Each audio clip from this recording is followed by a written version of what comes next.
Greetings YouTube! Now that the Metal Gear Survive open beta is closed and I've been playing the game for a few days as opposed to a few hours like my previous video, I wanted to get some of my final thoughts down on video so that you can have an idea as to what my longer term impressions might be rather than my immediate ones. For a start, the beta seems to reuse the environments from the Phantom Pain. Now, the environments are not copied exactly, and I don't know whether this was convenience or laziness on Konami's part, but you can definitely recognise the areas in the game. The areas are pretty much identical apart from a few aesthetic changes, and of course the dense fog that covers the entire level.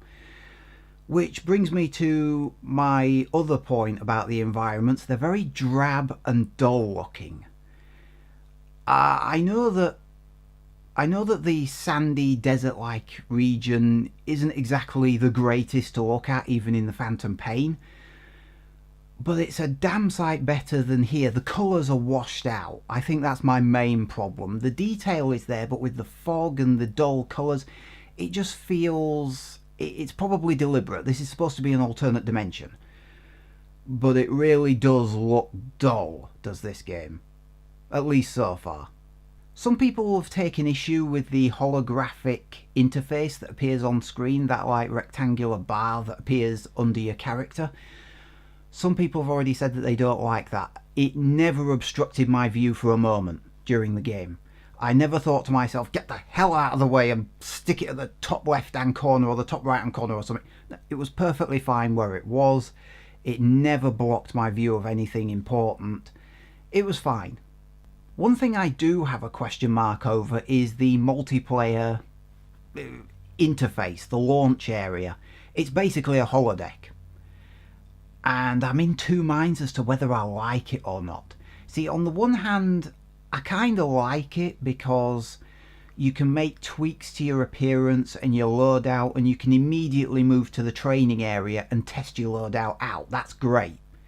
Without having to load a different section of the game, is what I mean. On the other hand though, it feels like this stuff could easily have been put into a menu instead of having you run left and right and activating the various terminals. And one thing I really don't get is why the 5 crafting stations over at the right hand side, why those crafting stations have to be summoned by standing in the circle and pressing the X button first is beyond me. It's not as if those 5 crafting stations are occupying a shared space. It's not like the space is small and you have to press this to make this appear, press that to make that appear, and press t'other to make the t'other appear. No, only the crafting stations go by. Switching it on first is an unnecessary step. The crafting itself is easy to understand and use. You get your items in a list that you can build, and then beneath that you get a list of the ingredients required. If any of the ingredients are highlighted in red, it means you can't build it. It's a doddle.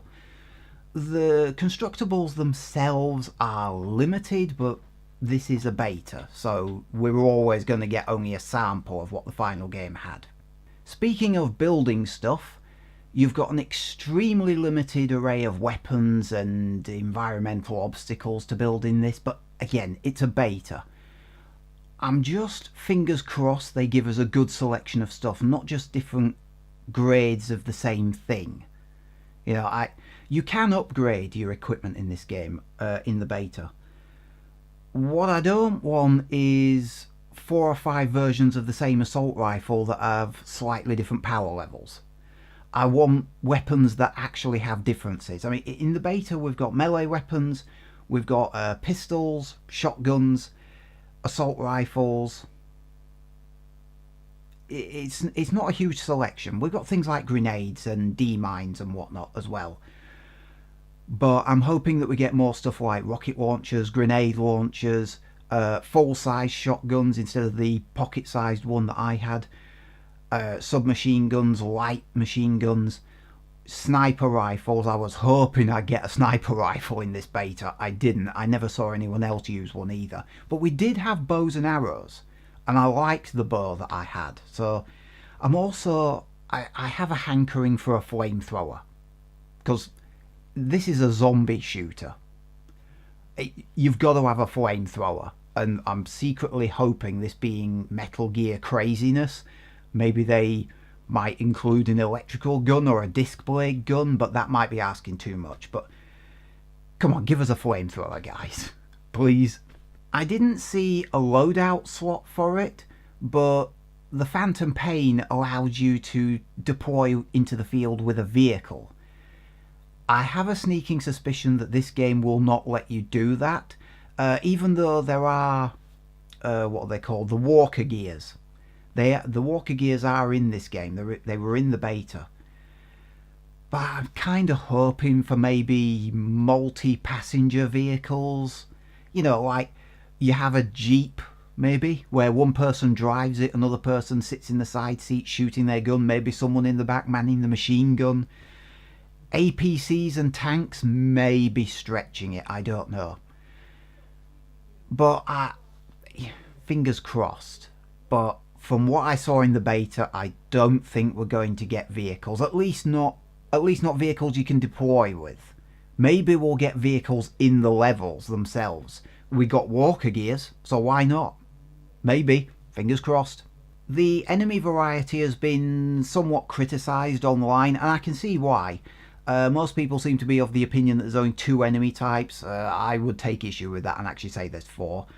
There's the regular classic infantry type zombie that just sort of lumbers around. There's the bomber zombie, of course, as well.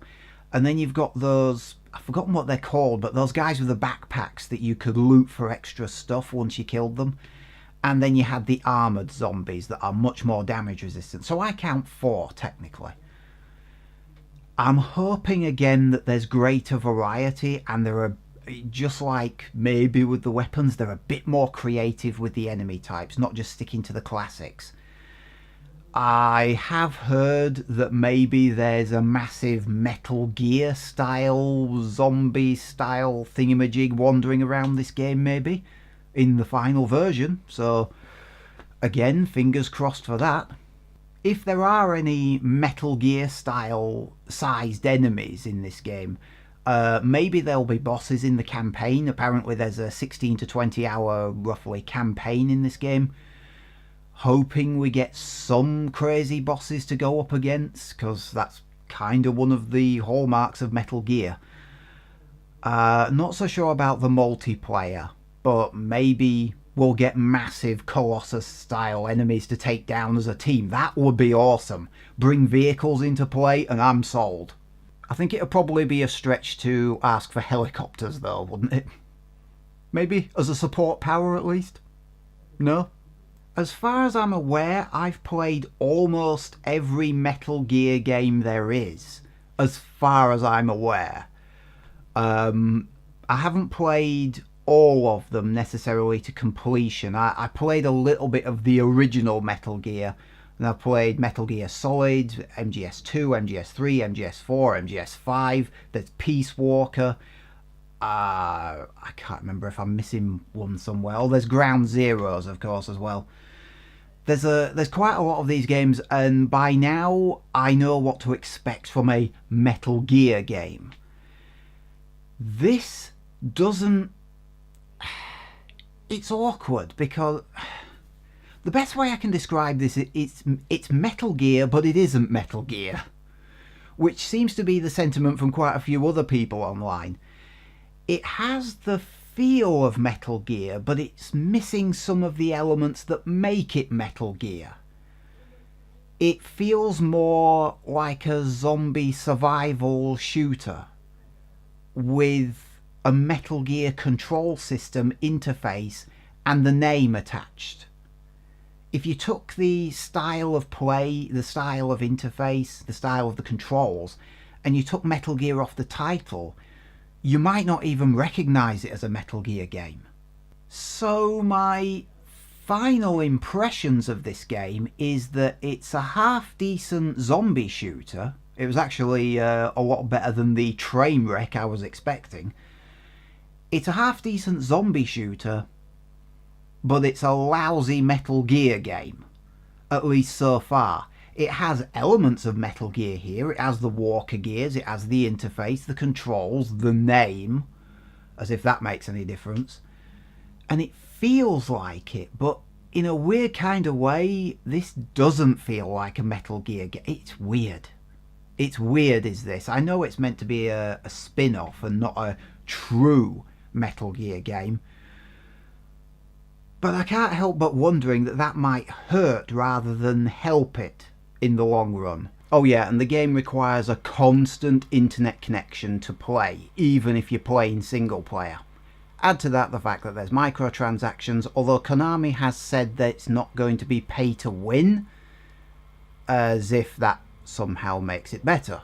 It all depends how many levels they decide to put in. I mean, the levels are taken from the Phantom Pain. And one of the things that struck me was that, honestly, I think I'd rather be sneaking into these areas, taking down the bad guys covertly, Fulton recovering them out of there, you know what I mean, doing all the usual Phantom Pain-y stuff, rather than just doing zombie horde mode in the area again and again. But maybe the final game will give us more. I mean, it's going to give us a campaign, which is about 16 to 20 hours. It's going to give us more levels, and hopefully it will give us more locations, and maybe it'll give us some original locations rather than just using the ones from the Phantom Pain. Hell, I'll even take some locations from the previous games.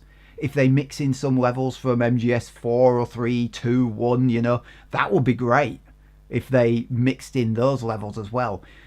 There's no particular reason for them to stay in just the Phantom Pain areas. There are reports that this game was supposed to be an add-on to the Phantom Pain, but now it isn't. They don't have to stick to the areas covered by the Phantom Pain anymore. They could open this game up, is my point. It all depends how creative they want to be, and we'll only find that out with the final game.